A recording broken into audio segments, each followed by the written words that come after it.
পাতায় রাজধানী ঢাকায় রাত থেকে মুষলধারে বৃষ্টি হচ্ছে, তেমনটি কিন্তু আমরা দেখেছি।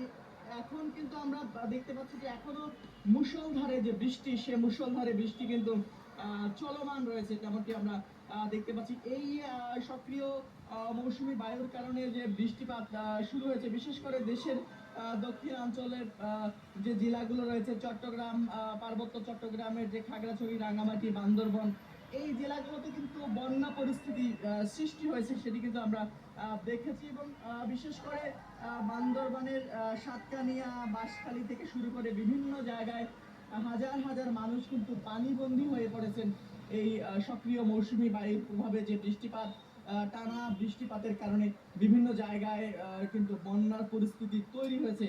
আবহাওয়া অধিদপ্তর থেকে যেটি জানানো হয়েছে যে আবহাওয়া অধিদপ্তর থেকে যেটি জানানো হচ্ছে যে এই যে বৃষ্টি, এই বৃষ্টি কিন্তু আরো চলমান থাকতে পারে কয়েকদিন, এবং এই বৃষ্টিপাতের প্রবণতা কিন্তু আরো বাড়তে পারে, এমনটি কিন্তু আবহাওয়ার পূর্বাভাসে জানানো হয়েছে। সব